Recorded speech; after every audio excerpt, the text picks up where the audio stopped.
Um dos mais antigos e tradicionais jornais do Rio Grande do Sul deixou de publicar a versão impressa. O Correio do Povo de Porto Alegre foi atingido pela inundação.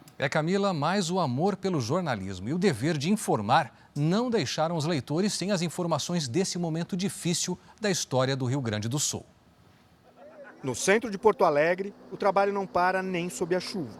Aqui, prédios centenários alagados dão a dimensão da perda de uma parte da história gaúcha. Uma das mais importantes está por trás dessa fachada. Nós entramos no prédio que abriga a redação com o gerente de jornalismo, Jonatas Costa. Aqui a gente está com água pouco abaixo do joelho, isso porque já baixou bastante.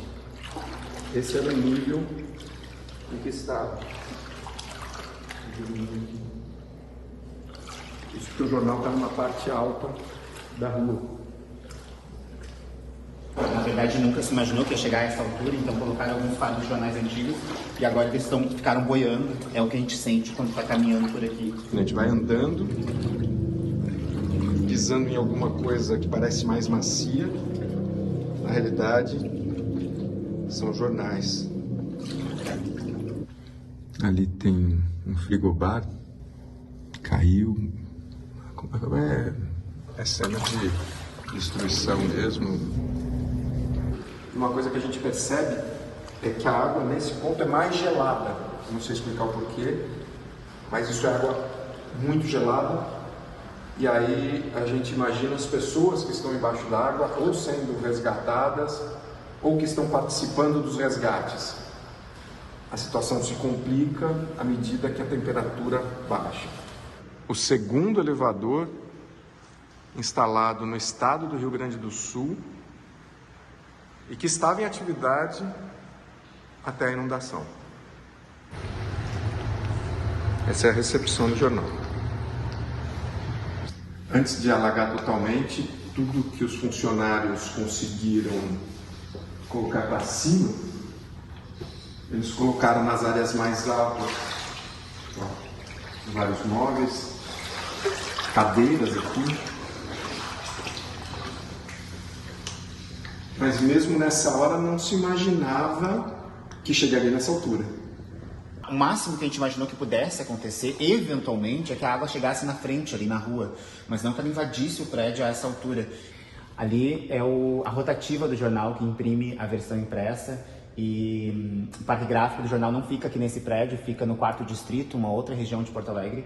E o que deixa a gente mais atônito nessa catástrofe que a gente cobre e também faz parte é o fato de que tanto a sede do jornal está alagada, quanto também o parque gráfico foi completamente inundado e a máquina completamente tomada pela água. Quem trabalha nessa profissão está acostumado a cobrir as coisas mais intensas. Mas como é que é? Está dentro do teu local de trabalho, embaixo d'água? Na quinta-feira, quando a gente começou essa cobertura e a água começou a invadir o centro, e eu saí daqui da redação e fui direto para a rua e comecei a fazer ao vivo nas redes sociais do jornal e colocar o material no ar. E na sexta-feira isso foi se intensificando. Em nenhum momento eu pude imaginar que a gente ia viver esse drama dentro dele, estar dentro dele. Dói muito. Não tem como se separar da notícia quando a gente percebe, quando a gente está literalmente mergulhado nela. Em 1941, em outra enchente histórica, o jornal também foi atingido. Não imaginei estar dentro deste novo capítulo da história do jornal,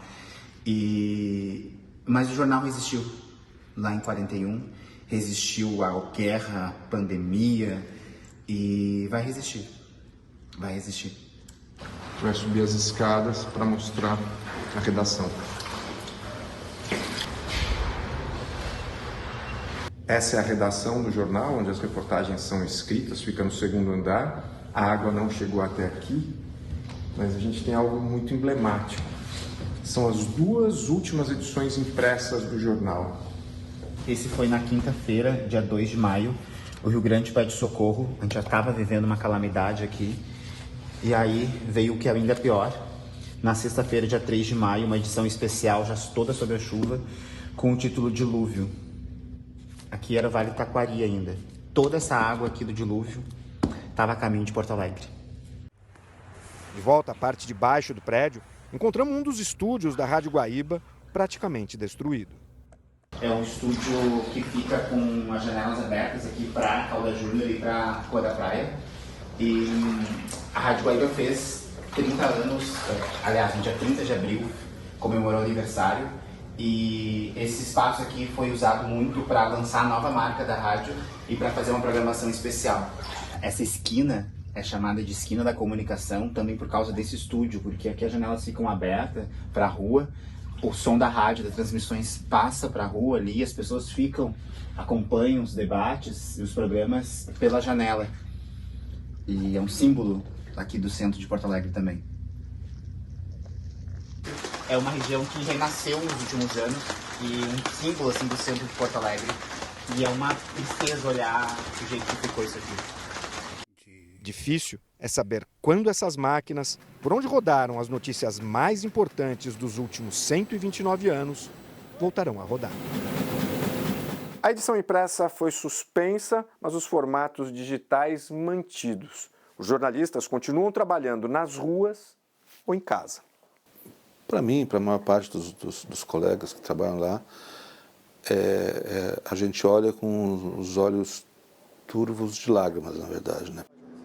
Mesmo com o coração apertado e diante de tanta destruição, é o jornalismo que move esses profissionais. Nós não podemos deixar de fazer esse papel, nós jornalistas profissionais não podemos deixar de cumprir a nossa missão. Ele falou tudo, é uma missão mesmo, né?